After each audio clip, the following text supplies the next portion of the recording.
Vamos aí para o último vídeo dessa maratona de redação, né? Agora falando aqui da conclusão do texto. Na conclusão que a gente tem que lembrar sempre de concluir a nossa discussão, ou seja, trazer a conclusão da nossa tese e também trazer a sugestão aí de uma intervenção, uma proposta de intervenção, né? Aqui a gente então tem esses itens todos, muito felizmente aqui, começando pela primeira frase da nossa conclusão, sendo a conclusão do texto, né, da discussão que foi feita no texto. A gente tem que trazer sempre uma frase que vai concluir a discussão ao invés de simplesmente concluir o texto, né, isso é importante lembrar.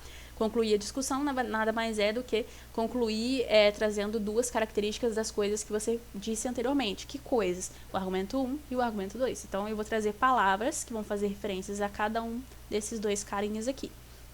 Portanto, né, a gente sempre começa com um conectivo conclusivo. Observa-se que as crises modernas de identidade e formação familiar configuram-se como entraves fatídicos para a paternidade ativa. Aqui a gente tem duas palavras fazendo referência ao tema, né? A gente não pode esquecer nunca do tema, não pode deixar de usar essas palavras relacionadas ao tema nos parágrafos, né? Fatídicos, porque eu estou dando uma ênfase que esses problemas são muito sérios, esses entraves são muito sérios. E identidade, eu estou fazendo referência aqui, galera, ao primeiro argumento, né? Quando a gente fala aqui, ó, de identidade familiar. E depois de formação familiar, que é dessa concepção de que você ainda tem um compromisso com a sua família, mesmo que esse conceito de família esteja se dissolvendo, né, na realidade. Eu poderia até ter colocado aqui compromisso ao invés de formação familiar, mas ficou legal os dois, na verdade. Os dois estão trazendo uma relação interessante aqui.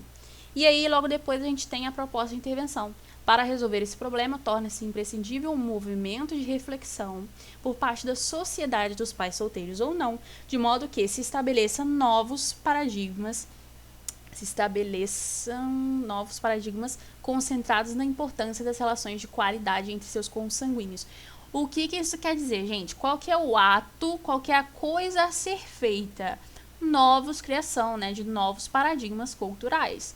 Paradigmas culturais mais bem estruturados, mais bem concisos, né, melhor dizendo, certo? E como que a gente cria novos paradigmas culturais? Porque todo o problema que a gente viu aqui foi justamente de uma esfera social, né? A gente não viu nada aqui que fosse de uma força da natureza, por exemplo, né? Isso foi tudo de paradigma cultural mesmo. A gente vai fazer através, né, o modo como a gente vai realizar esse estabelecimento de novos paradigmas culturais. Vai ser através de um movimento de reflexão, né, o surgimento de uma nova escola, de uma nova forma de enxergar o mundo, uma nova forma de enxergar as relações humanas. E quais serão os atores? A sociedade em geral e os pais solteiros ou não, porque o foco aqui do problema todo são os pais, certo? Mas solteiros ou não. Por mais que aqui, nesse caso, não tenha especificado se era solteiro, se não era, a gente sabe que pela temática a gente traz essa relação, beleza? Concentrados na importância das relações de qualidade. Quando a gente fala de paternidade ativa, a gente está falando principalmente de qualidade, tá? Não é simplesmente a presença paterna, a presença injustificada, a presença de físico ou não até, né? Mas a gente está falando de, principalmente, relação de qualidade, dessa paternidade ativa como algo que realmente faça sentido, que faça mudança na vida da pessoa. E aí depois uma frasezinha finalizando o texto, né? Por fim, as efemeridades morais e pragmáticas não intervirão nas relações familiares. Por que coloquei essa efemeridade moral e pragmática? O que isso quer dizer? Não coloquei isso à toa não, tá? Efemeridade moral, eu tô falando justamente dessa moral que está dissolvendo, essa moral que está desaparecendo junto com o conceito de família, conceito tradicional de família.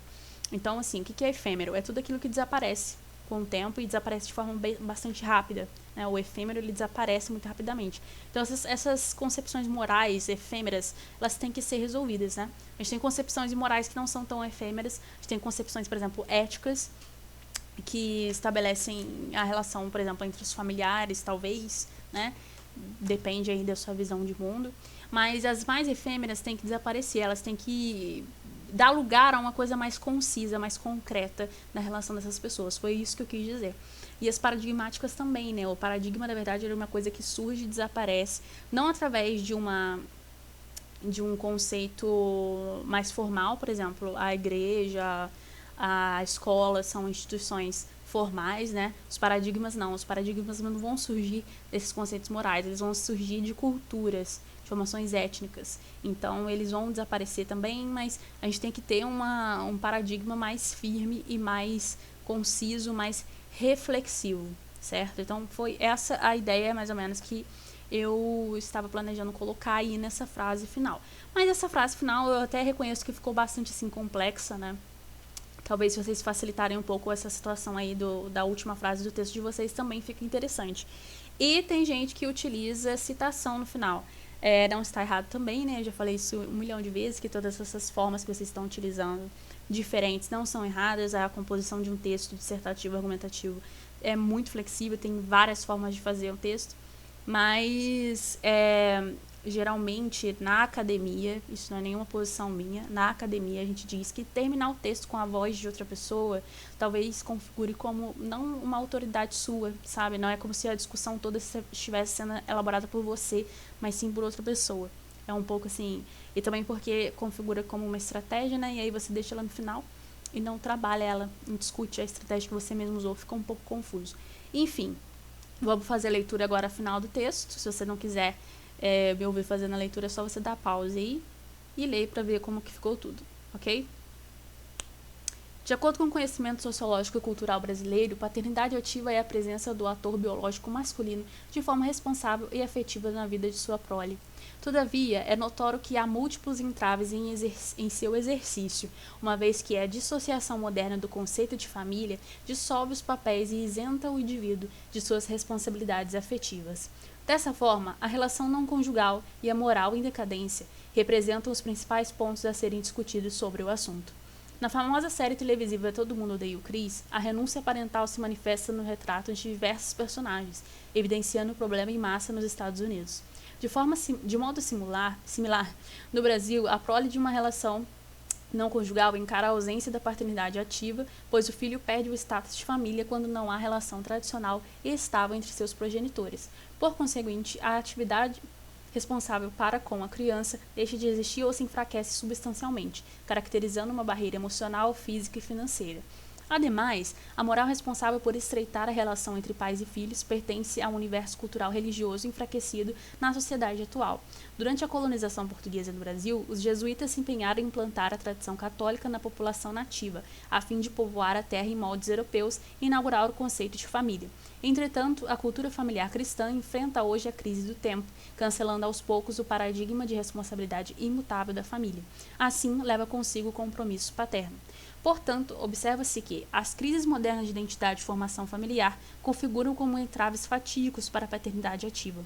Para resolver esse problema, torna-se imprescindível um movimento de reflexão por parte da sociedade e dos pais solteiros ou não, de modo que se estabeleça novos paradigmas culturais concentrados na importância das relações de qualidade entre seus consanguíneos. Por fim, as efemeridades morais e pragmáticas não intervirão nas relações familiares.